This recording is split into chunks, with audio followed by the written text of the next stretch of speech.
Good day everyone, it's Graham from Great Off-Road Adventures, and it's been a hot minute since I've done one of these intros and filmed a video. Anyway, we're out on a trip now. I'm going to explain, as we go on the trip, I'm basically going to explain where we've been for the last little while, why we've not necessarily been making videos. That'll become pretty apparent, and then what the future looks like for us.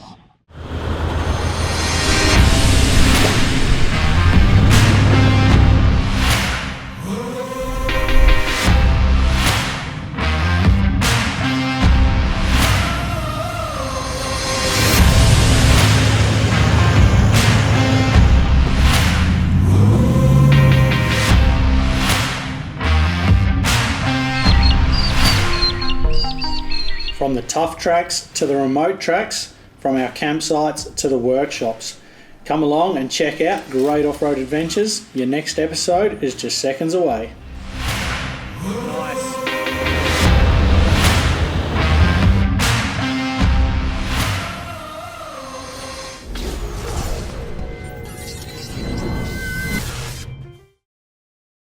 So, got the camper in tow, got the family with us.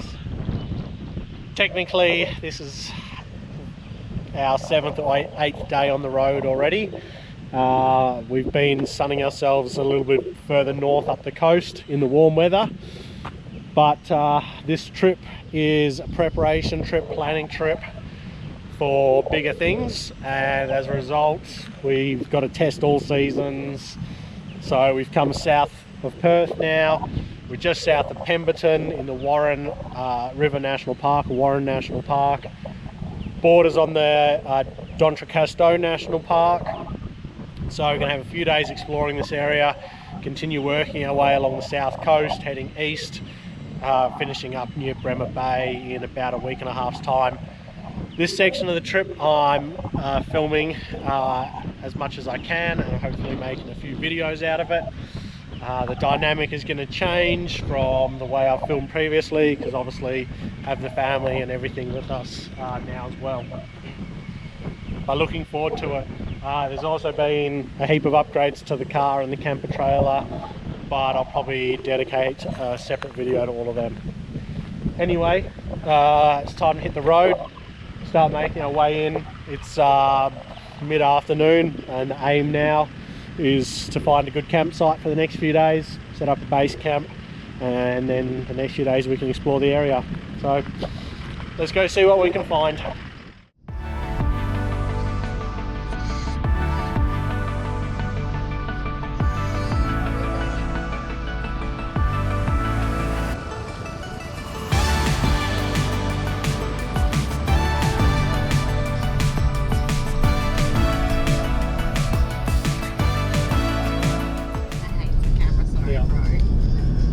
So we've let the tyres down, as you would have quickly seen.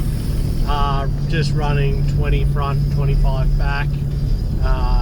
Just smooth the ride out on the gravel for us. We're not going sand driving today, so we don't need to go super low. It's more so just to soften the ride for all of the occupants in the car and all of our belongings, food and everything we've got on board, so yeah.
headed into camp.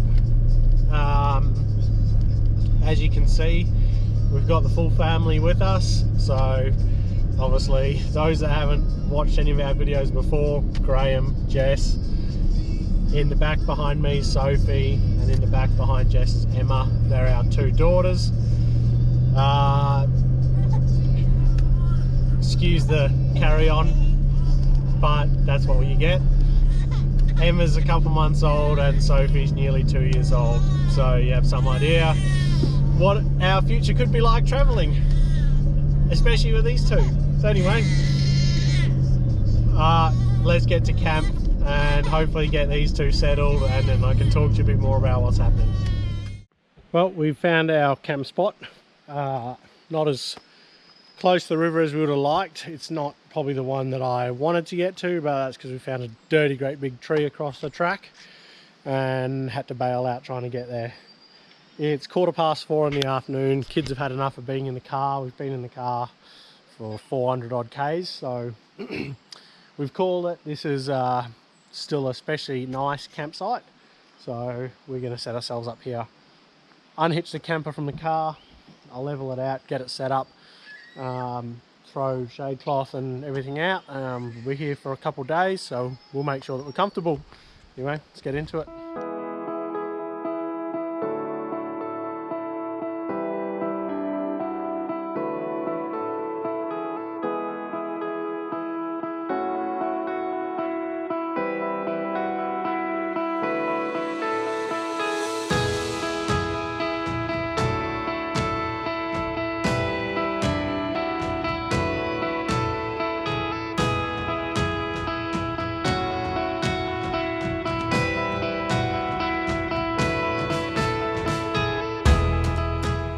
Well, it's 4:45, so that was half an hour to set everything up. That's shade cloth, awning, camper, set up the inside of the camper, set up the kitchen. So basically at this point, we could easily start doing a meal, anything like that. So for an overnighter we wouldn't even bother unhitching, and we probably wouldn't bother with the awning. Well, probably would if it's raining or on and off like today, but we wouldn't bother with the floors and all that. So we've definitely set up more than what we would in an overnight situation.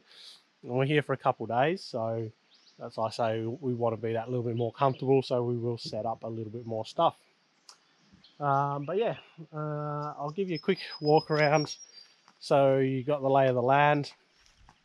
We're right on the band of the Warren River here, so just departing camp quickly, we'll go down and show you it.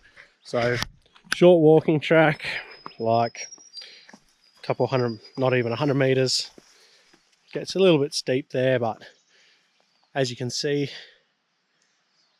those beautiful tannin stained waters of the Warren goes up around the corner.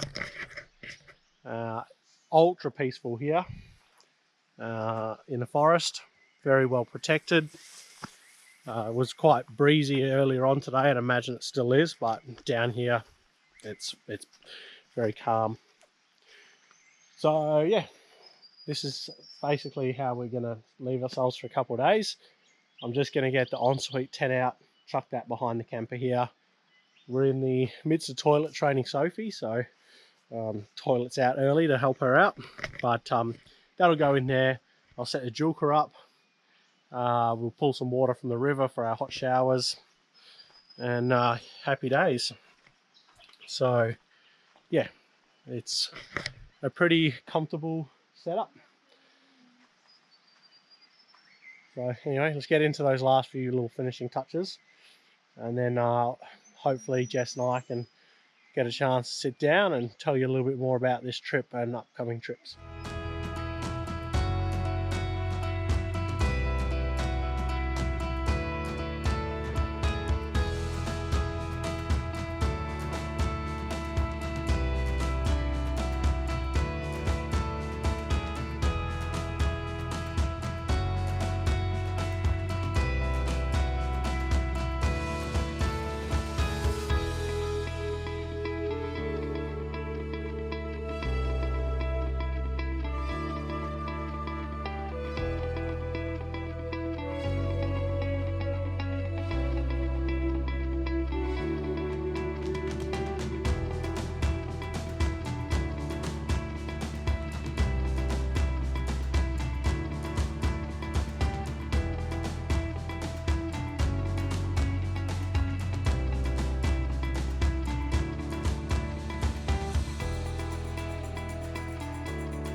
we've just left camp just to do a bit of exploring around this Warren National Park.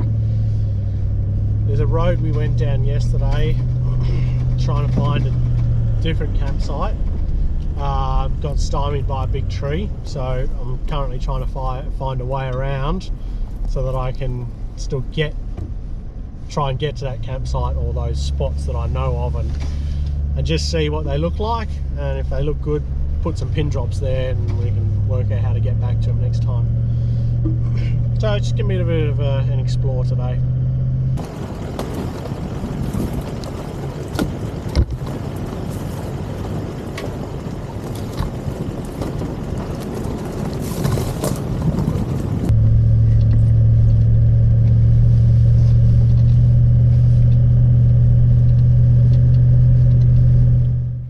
Always the way with GoPros, they flatten out all the images. They never really show you just how steep things are. This was a steep little hill with a nice pinch coming up, as you can see. Went back to first gear low range, picked a line all the way to the left to avoid too many bumps and roots, and drove up nice and carefully and methodically.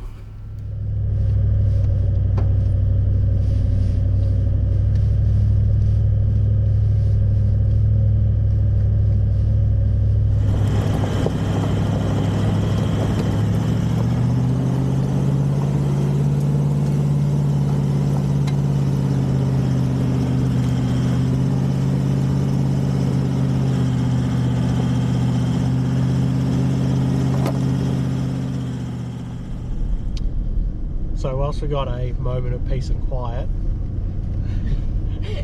we'll see how long for. No one's asleep yet. Let's have a quick chat about our plans for next year. No worries. So because Jess is on her maternity leave and I've squirreled away 6 months of leave through my work, Jess and I are doing a half lap. Hence why we're down testing, 3 weeks away in a camper trailer. Hot weather, cold weather, no shopping, no washing. Exactly. So if we can, basically, the aim is to survive and enjoy these 3 weeks. And not kill either of our children. Or kill each other. Or each other. Then the idea is that, so I just got to take a left turn here. Then the idea is that we can go and do 6 months on the East Coast next year. So half lap, we're going to leave early in the new year and head across the bottom and spend a good chunk of time in the Vic High Country, work our way up, good bit of time around the Blue Mountains, Lithgow area, and work our way up, have a good bit of time on Fraser Island, and work our way up and have a good bit of time up on Cape York. So yeah, that's the plan. Towing the camper, taking the 200, taking the family, and going and travelling the East Coast. I know there's probably going to be people thinking, oh, there's so much stuff in the middle and in between. We know, but the idea is that we can get back to that at another point in time when we don't have as much leave. In 6-7 years time, when long service leave is available for Jess, we can go and look to do, South Australia or, Northern Territory or something like that, and fill in the bits and pieces that we missed out on. But 6 months leave, it's too short. Like even doing the East Coast alone, we're having to skip so much stuff that looks great to see just because it's a lot of landmass to cover, and we've only got the 6 months, unfortunately. Yeah, but I mean, we're probably also never going to get 6 months off again, until we're old and grey. So we've got to try and make the most of that time off that we do have and explore the areas furthest from home for us, and that's why, we basically went, what's the furthest from home? It's the East Coast. What are the big ticket items that we really want to explore? The high country, the Blue Mountains, Fraser and the Cape. So I'm really looking forward to a trip. We've invested tens to hundreds of hours into research and planning already. We've done like a year of research and planning, basically, from when we found out we were having Emma. We basically started planning this trip. Yep, because we'd already discussed before that about how do we get a good chunk of time off and whatnot, and basically worked out maternity leave was going to be the best way to do it. So yeah, that's the idea. All going to plan. We'll be making videos from the East Coast next year. If there's no videos, blame Graham. It's not my department. Look, it's been tricky trying to film with family, and also having come off a very busy period at work.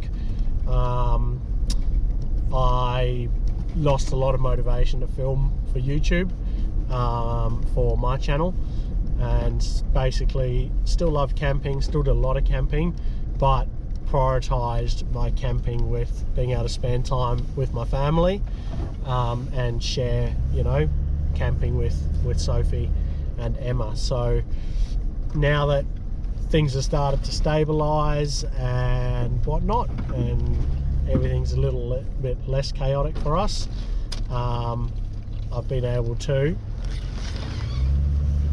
just navigating some site tracks, I've been able to hopefully get back into also doing some YouTube videos for the channel.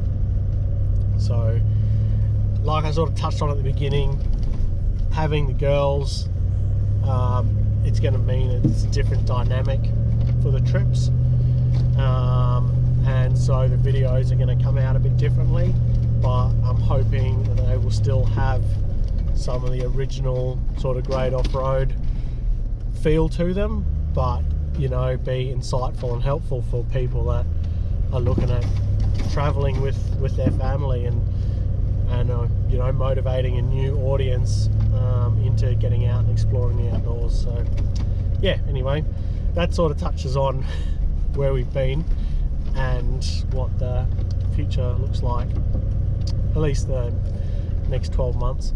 Hopefully no more surprises. Correct, yeah.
Well, having a awesome time poking around the Warren National Park. I ended up crossing back over the river, as you would have seen, and we're now going along the, I guess, the more touristy, well-trodden side. So we checked out the Drafties campground, day use area, but it was very busy, a lot of people camped there. So we just come on now to the Warren camping and day use area, which is right here on the edge of the river. Lovely spot, Day use has picnic tables right by the car parking, so we'll be able to make lunch at the car, have it at the picnic table. So yeah, no, awesome. I'll show you a bit more around. Wow. Hey, can you see the water? Is that the water? Nice big steps into the water. Is that the water? Yeah. Are you careful with the water, Sophie? Lots of water.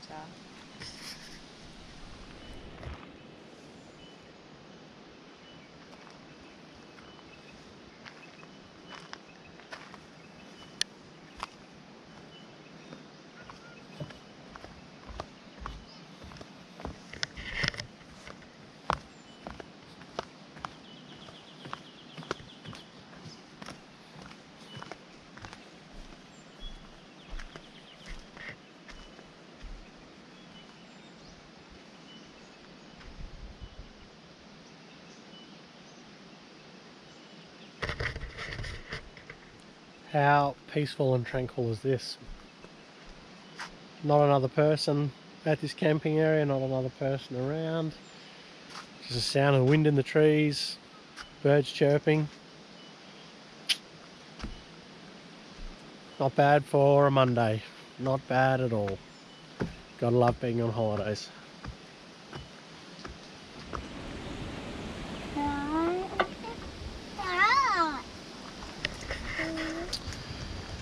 Ham and cheese toasties for lunch. It's sort of perfect food on a about 18 degree, meant to be the 2nd of December, second day of summer, but feels like a pretty, you know, ordinary spring, maybe winter's day. So anyway, nice to have some hot food for lunch. Well, we've made the decision just to come back to camp from lunch. We took a different way around. It was basically a pretty sort of big gravel road. Girls had enough of being in the car, so come back to camp and chill. It's the beauty of being on holidays, right? It's nowhere you have to be, so just go at whatever time and schedule you feel necessary. So life back at camp is pretty relaxed. Crack a beer, have a look at a few bits and pieces, plan the next few days, work out where we're going to camp near Denmark and near Bremer Bay. We'll get some hot showers, give the girls a bath. Pretty cruisy afternoon. Anyway, if anything changes, anything interesting happens, I'll pick you back up. If not, I'll see you closer to dinner, or I'll see you tomorrow. So I think loosely the plan for tomorrow will be A, it's Jess's birthday, but B, do a bit of exploring around the area, a bit more exploring, and hopefully head coastal. See what happens.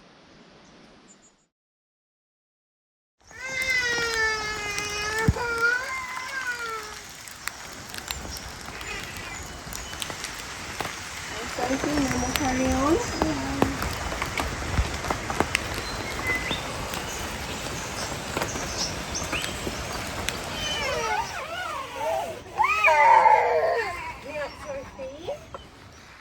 Morning everyone, woken up to a bit of a gloomy, wet day, especially for a winter's day. Sorry, a summer's day I should say. Feels very much like a winter's day, just not as cold as it could be.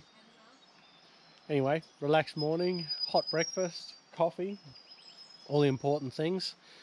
And we're just waiting on the youngest to wake up, and then we will head on out. So the plan is to go coastal. So we didn't make it to Call Cup yesterday, we just explored along the river, chasing a couple of camp spots. So anyway, today we'll run the forest tracks through to Call Cup. We'll go have a look at the view from the top, and then we'll see how we're going for time. We want to get back here for lunchtime so that Sophie and Emma can have their naps.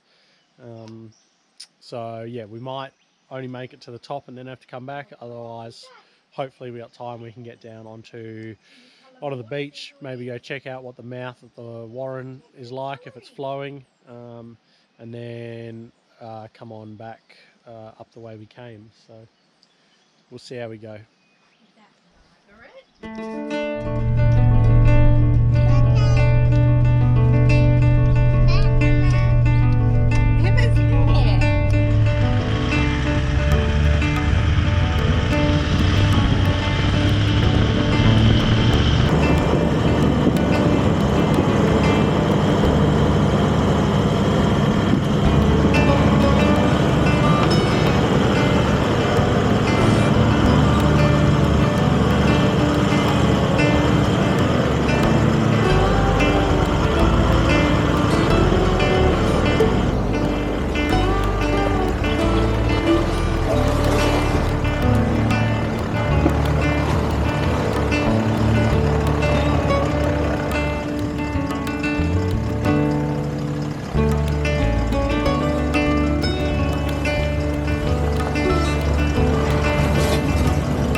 That was a little bit more tricky section than I remembered. It's been a couple of years since we've been on this exact track, and we got diverted this way due to some logging activity. This is the way they have on their mappers recommending to go, but yeah, had to definitely pick our way down that. It's obviously suffered a bit more water damage over the years, but anyway, all good. We'll keep on making our way towards the coast, and when we come back from the coast, we'll either find a way around or we'll work our way back up that. Getting back up, it shouldn't be too much of an issue. Definitely maxed out the articulation on the way down, so we'll max it out on the way back up. So if we have to, we'll chuck a locker or two in, and hopefully you can just crawl up it.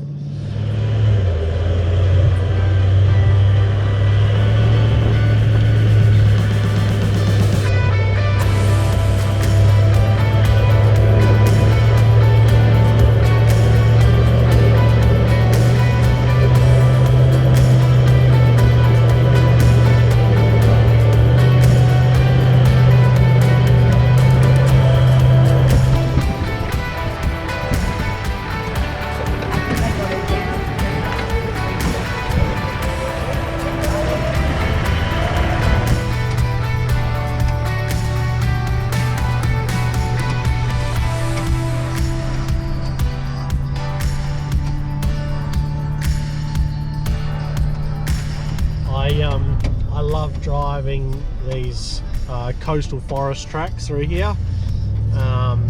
Just vegetation, the scenery, it's beautiful.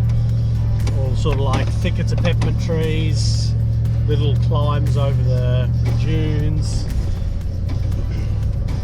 a few bumps and bounces to watch out for, but I just cruise through. It's really not an issue. But yeah, it's awesome. There's hundreds of kilometres of coastal tracks all through this D'Entrecasteaux National Park. Cork Up track, the Jaeger Up track, the tracks through Lake Jasper, Black Point, and then if you head further south, Moore's Hut. They're all similar but different, but the vegetation and everything's quite similar, and yeah, they're just fantastic. Even with the gloomy weather, it still looks good. It's just awesome bit of the Aussie bush to be in and be exploring.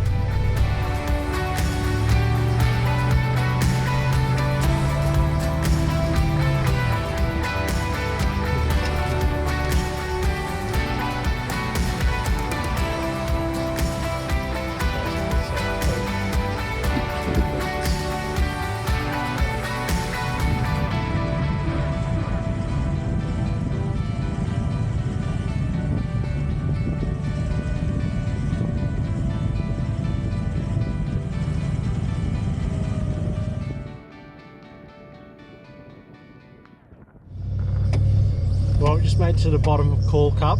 As you would have seen, it's the most amazing view from the top. But even just on the way down, I could feel that, you know, it was pretty soft. It's like a small wet layer on top, but then the underneath that, it's very dry and fluffy and powdery. So I stopped and let more air out, so that it would be a bit easier for us now that we're down here on the soft sand. Gonna poke our nose out onto the beach next and see what that looks like. I mean, just from the top we could see it looked like a pretty wild and angry ocean, so we'll go and have a look at it, and then we'll be running out of time for this morning's exploring. We'll have to turn around and head back to camp.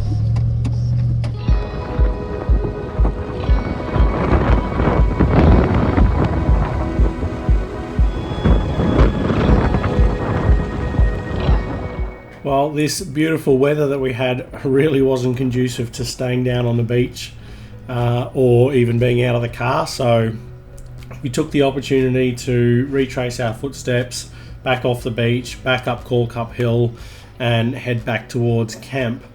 As you can see, conditions really didn't get any better for us.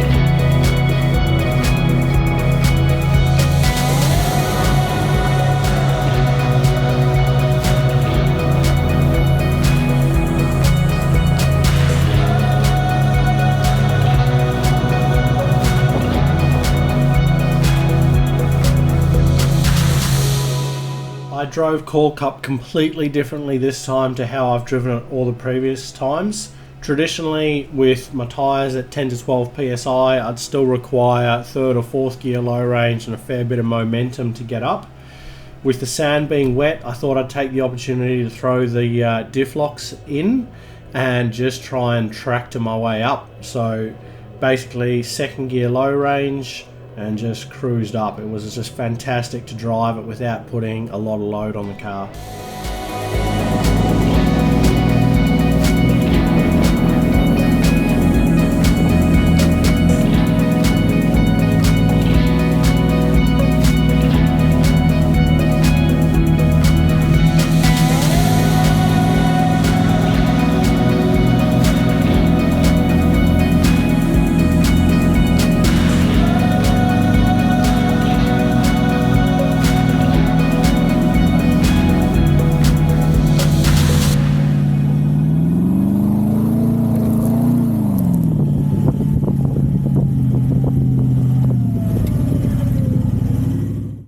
Just gotten back to that tricky little descent that we came down.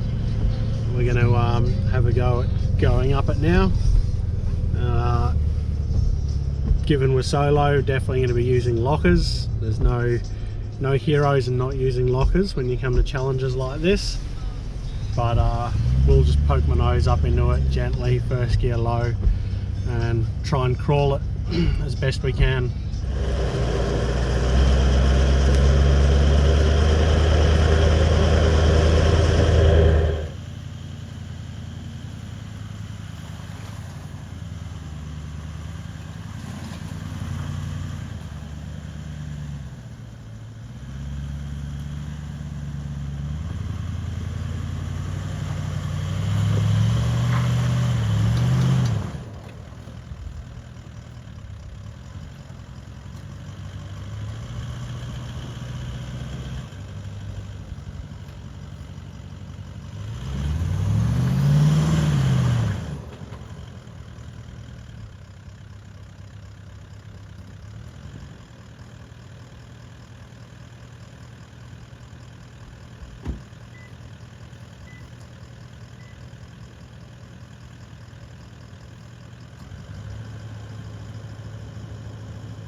winch.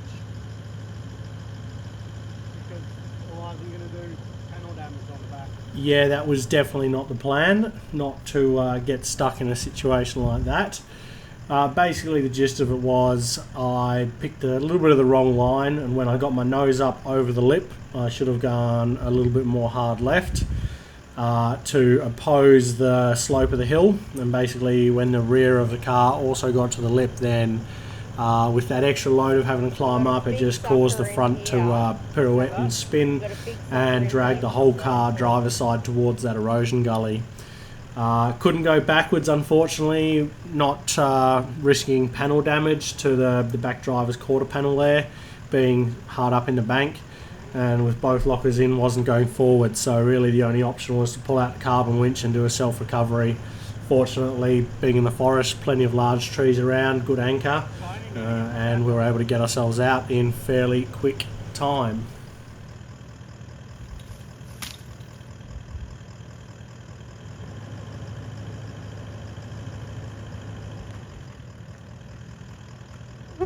I am a massive advocate for safety when it comes to off-road recoveries, and always ensuring that they are rigged correctly and properly.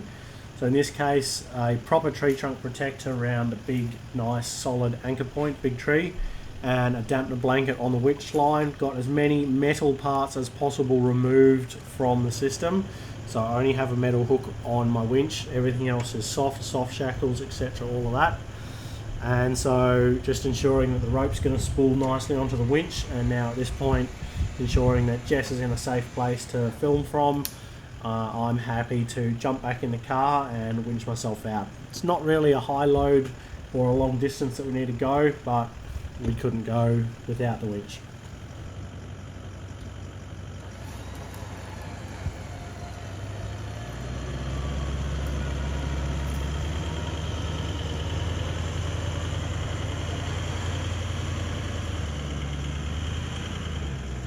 A team effort to pack up the recovery gear, and it's time to get to the top of this hill and make our way to camp and relax for the afternoon.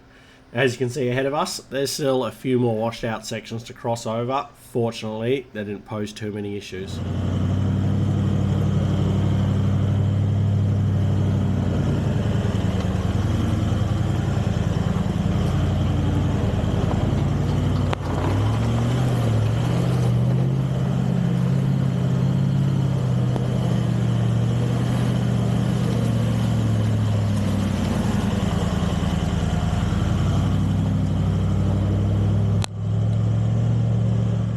This is a good time to end this episode. Thanks for joining us again with Great Off-Road Adventures. I look forward to making some more videos from the rest of this trip, and also sharing our trip next year as we spoke about earlier in the episode. Happy safe adventuring, everybody. You know the deals. Stay safe on the tracks and trails. Hopefully one day we'll see you out there. If not, we'll see you in the next video.